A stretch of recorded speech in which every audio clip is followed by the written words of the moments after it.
டேய் மச்சான் நான் இன்னைக்கு வெளிய போறேன். வீட்ல வந்து உன் வீட்டுக்கு தான் வரேன்னு சொல்லிருக்கேன். சோ ஃபோன் பண்ணா நீ பாத்துக்கோண்ணா. டேய் எல்லாத்துலயும் ஏன்டா என் பேர் யூஸ் பண்ணிட்டு போறேன்? என்னடா பிரச்சனை மாட்டி விடுற? என்னடா மாட்டி விட்டாங்க போடா. இப்ப கூட பாரு உங்க அப்பா தான ஃபோன் பண்றாரு. அது பாத்துக்கோடா டேய். டேய் இந்தடா வண்டி. பெட்ரோல்லாம் போட்டல? அதெல்லாம் போட்டேன் மச்சான். பெட்ரோல்லாம் ஆஃப் ஆயிடுச்சு. அப்படியே வண்டி குட்டாலே இதான் பண்ணுவானுங்க. ஹலோ சொல்றா. டேய் பெட்ரோல் போட்டே இல்லையாடா நீ? டேய் மச்சான் ஃபுல் டேங்க் அச்சண்டா பெட்ரோல். ஃபுல் டேங்க் போட்டியா? மச்சான் போய் சொல்லாதடா.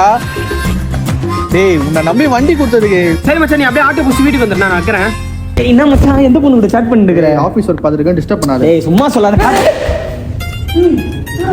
டேய் என்னடா ஸ்பான் ஆக மாட்டேங்குது? டேய் சத்தியமா தெரியாது மச்சான். டேய் வேலைக்கு எவ்வளவு வெஸ்டா இப்ப நீ? டேய் சும்மா என்னடா கத்தினே இருக்கற? சரி வாடா நான் உங்களுக்கு ஃப்ரீயாவே சர்வீஸ் பண்ணி கொடுக்குறேன். வாடா வாடா. டேய் பெதிரா நாம இங்க வந்திருக்கோம். மச்சான் டெக்கிட் ஃப்ரீ சர்வீஸ் மேலான்னு ஒன்று இருக்குடா. அது வந்து எல்லா மந்தோட ஃபர்ஸ்ட் சாட்டர்டே அண்ட் சண்டே நடக்குது. இப்போ நம்ம லேப்டாப் ஹீட் ஆகுது இல்லை ஹேங் ஆகுதுன்னு வச்சுக்கோங்க. லேப்டாப் மட்டும் இல்லாமல் மொபைல் எந்த ப்ராப்ளம் இருந்தாலும் டெக்கிட்ல வந்து ஃப்ரீயாக சர்வீஸ் பண்ணி கொடுத்துட்டு இருக்காங்க. ஸ்பேர் பார்ட்ஸ்க்கு மட்டும் நம்ம பே பண்ணா போதும். அப்புறம் ஓஎஸ் ரீஇன்ஸ்டாலேஷனோட சேர்த்து இன்னும் பல ஆஃபர்ஸ் அவங்க ஃப்ரீயாக ப்ரொவைட் பண்ணிட்டு இருக்காங்க. லொகேஷன் வந்து நான் டிஸ்கிரிப்ஷனில் கொடுத்துருக்கேன்.